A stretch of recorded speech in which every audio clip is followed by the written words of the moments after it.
गणनायकाय गणदैवताय गणाध्यक्षाय धीमहि गुणशरीराय गुणमण्डिताय गुणेशानाय धीमहि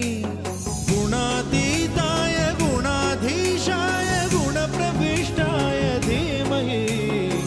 एकदन्ताय वक्रतुण्डाय गौरीतनयाय धीमहि गजेशानाय भालचन्द्राय श्रीगणेशाय धीमहि